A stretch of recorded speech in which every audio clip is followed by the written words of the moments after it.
रानीवाड़ा उपखंड को सांचौर जिले में तब्दील करने को लेकर ग्रामीणों का भारी विरोध प्रदर्शन दूसरे दिन भी जारी। रानीवाड़ा शहर का बाजार पूर्णतः बंद, ग्रामीण व व्यापारी बैठे धरने पर।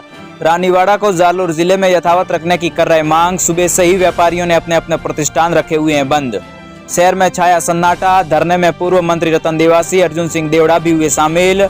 प्रधान राघवेंद्र सिंह देवड़ा, साधु संत, जनप्रतिनिधि, सरपंच सहित व्यापारी व ग्रामीण मौजूद थे। प्रश्न सबके मन में यही है, हम कैसे जाएंगे, कैसे चलेंगे, हम कैसे बात करेंगे, हमारा भविष्य क्या रहेगा, हम सुरक्षित कैसे रहेंगे, ये सारे प्रश्न है ना, उसको लिखना पड़ेगा। और मैं पहले कह रहा हूं, कभी कोई व्यक्ति हिंसा करता है उसका किसी जाति से कोई लेना देना नहीं होता। न तो जाति उसको कहती है कोई, और वो हिंसा करता है तो उससे कोई जाति बदनाम भी नहीं होती। लोग जानते हैं कि ये उद्यमी है, हिंसा वाला व्यक्ति है, खराब व्यक्ति है, ये काम करेगा ही। और आज इतने 10 दिन हो गए, 11वां दिन है आज, कहीं भी ऐसा उपद्रव नहीं मचा, हिंसा करने की किसी ने कोशिश नहीं की, कोई बात नहीं की। ये सब इन चीजों से जुड़ी हुई बातें हैं, मैं बता रहा हूं आपको, किसी ने नहीं की। और हमने तो उन लोगों का कि जो ज्यादा बोलते, मैंने कहा बोलो मत, आपको इन लोगों के बीच में ये जो लोग हैं, ये जो रानीवाड़ा के लोग हैं, ये जो छत्तीस कोम के लोग हैं, ये जो व्यापारी है, ये जितने बाजार में रहने घूमने वाले आसपास के गांव लोग, इन लोगों के बीच में आप लोगों को रहना है। रोज इनसे मुलाकात करनी है, रोज इनसे नजरें मिलानी है। कोई भी चीज आज कही हुई बरसों तक याद रहती है। और ऐसा कोई काम मत करो जिससे आप आदमी से नजर नहीं मिला पाओ, उससे बात नहीं कर पाओ। बोलने से कुछ नहीं होने वाला, बोलने में तो फिर हम भी सब तेज है ना, बोल सकते हैं। कहा कौन पीछे रह रहा है, बताओ क्या बोल रहा है। मगर समझदार मूर्ख जो होगा ना, मूर्ख होगा, बेईमान होगा, जिसकी आपराधिक सोच होगी, वो उकसाने की कोशिश करेगा, वो बोलने की कोशिश करेगा। जो समझदार होगा, गंभीर होगा, जो अपने समाजों के, वर्गों के, अपने शहर व्यापारियों की चिंतन करेगा, वो चुप रहेगा, वो घूंट पिएगा। यही समझदारी होती है। इसलिए मैं आपको सिर्फ 2 बातें कहता हूं, 3 बातें। जो बीत गई, जिस हिसाब से प्रेस नहीं रख पाए, अलग बात है। आज आपकी भावना ही, मैं आपका हूं एक छोटा सा सेवक, उसमें कुछ कहने की भी आवश्यकता नहीं। अगर नहीं भी यहां आता तो भी मैं कहता कि आपकी बात मैं पहुंचाऊंगा, लिख के भी दूंगा, पहुंचाऊंगा। आप लोग जिनको तय करो, जिनको भी तय, वो अगर आना चाहे, उसमें कोई भी जाति, धर्म, व्यापारी, पार्टी, जनप्रतिनिधि, प्रधान साहब बैठे, कोई डेलीगेट हो, एमएलए हो, एमपी साहब हो, मैं खुद हूं, कोई हो, सब इकट्ठे होकर मिलके कोई भी आना चाहे तो अपन जयपुर में जाके मिल भी लेंगे। कि हमारी ये परिस्थिति, काम के तरीके से होता है, और काम जिस तरीके से होता है उसी तरीके से पड़ता है। मैं नहीं जानता क्या होगा, क्योंकि एक जिला नहीं है, 19 जिले हैं, और भी जगह से 1-2 जगह से मांगे हैं। और जो समझते हैं वो लोग सारी चीजें समझते हैं मन में, कि कब क्या फैसले हो सकते हैं, कैसे होते हैं, नहीं होते, जल्दी होते हैं, समय लगाते हैं, वो अलग बात है, उसका मैं नहीं हूं। क्योंकि अभी तो प्रवीण जी कह रहे थे ना एक बात, मैं आपको बात बताऊं, सरकार आपकी होनी और सरकार में होना, उसका भी बहुत बड़ा फर्क पड़ता है। ये जो कलम है ना, कलम, आप सीए हो, ये जो कलम है, ये जिसके हाथ में होती है और उसके हाथ में ताकत होती है ना, तो वो जैसा चाहे उस अपने आदमियों के लिए लकीर खींच सकता है।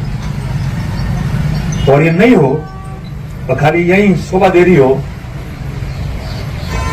तो अपन खुद भी पैरवीकार हो गए। जैसे आप पैरवी करोगे, मैं एक आगेवान बन के आपकी मजबूती से पैरवी करूंगा। फर्क इतना है। पर चूंकि सरकार जिस व्यक्ति की होती है, जो जिस पार्टी से जुड़ा हुआ रहता है, तो उससे लोग आशा करते हैं, और अपन बोलते भी है, दबा के बात भी करते हैं मजबूती से। मगर जो सरकार के कैबिनेट में बैठता है और जो विधानसभा के अंदर जाके बैठता है, उसका अपना एक महत्व होता है, वो सच्चाई है, और वो सच्चाई से कोई नकार नहीं सकता। मैं कहता हूं कि विधानसभा के अंदर कोई जाए, अब ठीक है यार, कोई नहीं है, तो गलत बात है। हर एक का अपना एक महत्व होता है, वो कोई हो, किसी पार्टी से जीत के जाए, और सरकार के अंदर मंत्री बन के बैठता है, उसका अलग महत्व होता है, अपनी बात अलग तरीके से करता है। और अगर मैं बाहर हूं सरकार उस पार्टी की है जिस पार्टी में मैं हूं, और बड़े चुनाव हारे हुए, मगर आप लोगों के आशीर्वाद से, आपकी बात रखने में और पैरवी करने में आज भी वो मजबूती और जिगर है, उसमें कोई कमी नहीं रहेगी। आप लोग तय कर लेना, और बिना राजनीतिक भेदभाव, जैसे मैंने सारी बातें कही है, मैंने किसी व्यक्ति की राजनीतिक मंशा की कोई बात नहीं की, किसकी मंशा क्या हो सकती है, और इस मामले में किसी की मंशा भी नहीं होगी।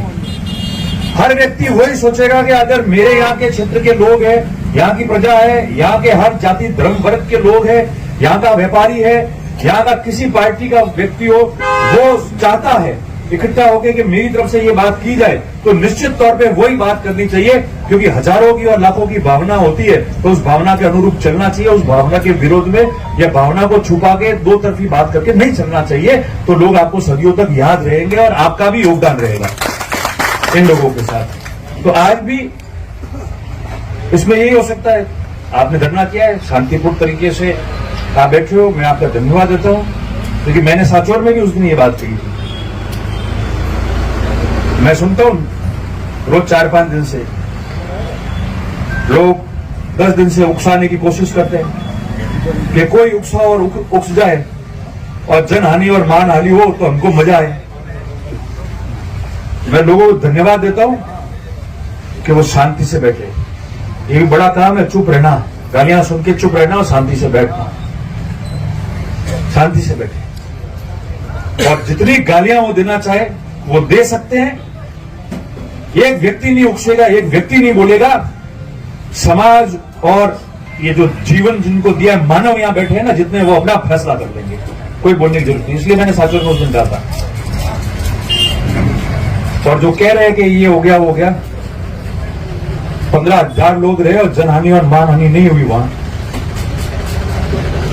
और कोई गलत मुआवजा मांग नहीं की, और सुख शांति रखे, और एक ही बात की, जो जिस बात के लिए आप इकट्ठा हुए हो जिले की बात करने के लिए, कि सभी हमारे जातीय धर्म के जितने वर्ग के लोग हैं वो सुख शांति से कैसे रह पाए, किस तरीके से वो व्यापारी भी अपने आप को महफूज समझे, और किस तरीके उसको लगे कि मैं आजादी से घूम सकता हूं, मेरे ऊपर मेरे प्रति कुछ नहीं होगा, मेरा परिवार आराम से घूम सकता है, बैठ सकता है, उसका चिंतन करके सब लोग आके बोल के बैठ के गए। उसी की बात तय कराओ और उसी की बात तय हो जाएगी, तो हम तो समझेंगे कि हमको न्याय मिलेगा। ये बात हम करके आए, उसके अलावा कोई बात नहीं की ना सकते। और आज भी वही बात करें, इसलिए मैंने जहां से भाषण शुरू किया वही खत्म कर रहा हूं वापस, कि प्रवीण भाई, आप सब लोग जितने लोग हैं यहाँ, सब अध्यक्ष के सारे, जो ज्ञापन बनाओ उसके अंदर निडर होके पारदर्शिता से आपके दिमाग में, मन में जो चिंतन है, जो मंथन आप कर रहे हो, जिसकी वजह से आप मांग कर रहे हो, सारी चीजों को